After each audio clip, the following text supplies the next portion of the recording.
అయితే నిన్న పవన్ కళ్యాణ్ గారు ఆయన జనసేన పార్టీకి అధ్యక్షులైన పంచాయతీ శాఖ మంచి మంత్రిగా ఒకటి నిన్న పవన్ కళ్యాణ్ గారు కూడా మీరు క్షేత్రస్థాయిలో యుద్ధాలు చేయాల్సి వస్తుందని చెప్పడం జరిగింది.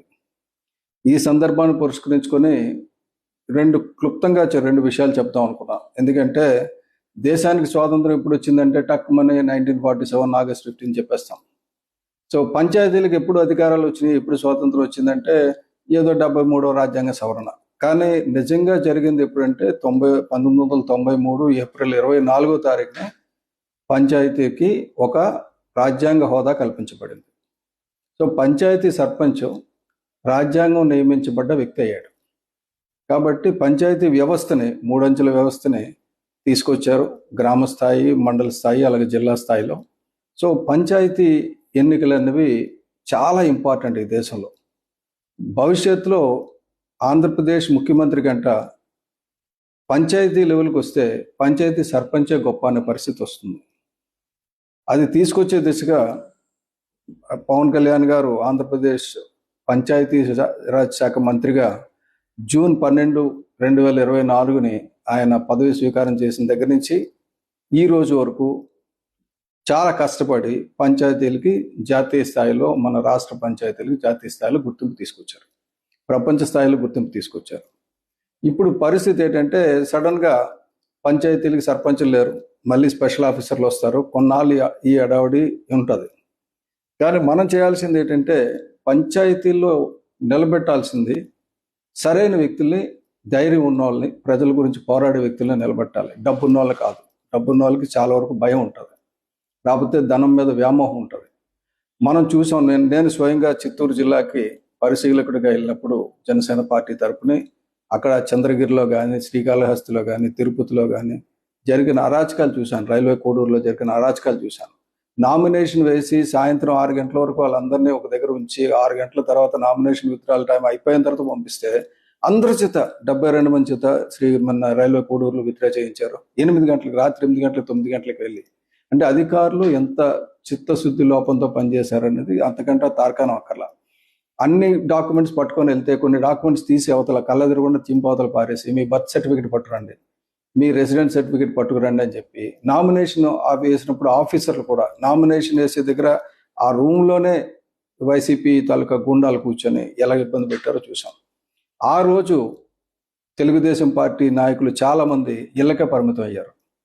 బయటకు వచ్చి నిలబడింది, ధైర్యంగా పోరాడింది జనసేన తాలూకా అభ్యర్థులు కానీ, లేకపోతే జనసేన వీర మహిళలు, జనసేన తాలూకా నాయకులు, జన సైనికులు, జన సైన్యం గట్టిగా చెప్పాలంటే. అది ఆ ఎన్నికల్లో తెలుగుదేశం పడుకుంది, రాలేదు.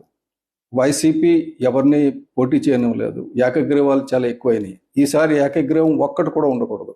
ఒక్కటంటే ఒక్కటి కూడా ఏకగ్రీవం గ్రామస్తులందరూ కలిసి నిర్ణయించకూడదు. ఎందుకంటే ఆ ఒక్కడినైనా నిర్ణయించండి, ఎన్నికలు పెట్టండి. అంతేగాని వేలంపాట పెట్టి, ఇప్పుడు సీజన్ మొదలైపోయింది, వేలంపాట మొదలైపోతుంది. మీ ఊరికి నేను కోవిలు కట్టిస్తాను, మీ ఊరికి కళ్యాణ మండపం కట్టిస్తాను, లేకపోతే రోడ్లు వేయిస్తాను, లేకపోతే నీళ్ళు తవ్విస్తాను అని చెప్పి ఒక్కొక్కడు వస్తారు డబ్బులు పట్టుకొని. వాళ్ళు ఎందుకు ఇన్నాళ్ళు మానేసి సర్పంచ్ అయితేనే ఎందుకు తవ్వించాలి? నువ్వు తవ్వించు, మా ఊర్లో గుడి కట్టు, నీ పేరుని అక్కడ పక్కన పెట్టి శిలాపలకం మీద నీ పేరు పెడతాం. కానీ సర్పంచ్ మాత్రం మా ఊరు బాగా కోరి కుర్రోడ్నే ఎంచుకుంటాం, లేకపోతే అమ్మాయిని ఎంచుకుంటాం. మీకు రంగస్థలం సినిమా మాటి మాటికి గుర్తు చేస్తుంటాను నేను. రంగస్థలం సినిమాలో ప్రెసిడెంట్ గారు అంటారు పంచాయతీ సర్పంచ్ని. ఆ ప్రెసిడెంట్ని తీసేసి ఒక రంగమ్మ అని చిన్న ఆర్డినరీ లేడీని తీసుకొచ్చి కూర్చోబెడతారు. సో అలాగా ఇక్కడ ఏంటంటే మీ గ్రామానికి పనికొచ్చే వాళ్ళని మీరు ఎన్నుకోండి. వాళ్ళకి డబ్బు ఉండక్కర్లేదు, గుణం ఉండాలి, దోచుకునే అలవాటు ఉండకూడదు, ప్రజల గురించి పనిచేసే అలవాటు ఉండాలి. నలుగురికి తిండి పెట్టాలి, నలుగురికి టీలు ఇవ్వాలి, నలుగురికి కాఫీలు ఇవ్వాలి, స్తోమతున్న వాళ్ళు రండి ముందుకి అని చెప్పి ఆ డబ్బున్న పార్టీలు, ఆ రెండు పార్టీల తాలూకా సిద్ధాంతాలు వదిలేయండి, పక్కన పెట్టండి. ఎలాగైతే పక్క రాష్ట్రంలో ఆ రెండు పార్టీలను పక్కన పెట్టి మూడో పార్టీ అధికారంలోకి రావడానికి ప్రజలు దోహదం చేశారో ప్రజలు ఇప్పటికీ సిద్ధంగా ఉన్నారు. మనం చేయాల్సింది ఏంటంటే డెఫినెట్గా మన వార్డులో కానీ, మన పంచాయతీలో కానీ మంచి వ్యక్తికి మీరందరూ కలిసి ఎన్నుకోండి. ముందు మీరు నిర్ధారించుకోండి, ఆ వ్యక్తి చేత నామినేషన్ వేయించండి, ఆ వ్యక్తికి అండగా ఉండండి, ఆ వ్యక్తిని ఇంకోళ్ళు కిడ్నాప్ చేసి పట్టుకెళ్ళిపోకుండా చూడండి గతంలో లాగా.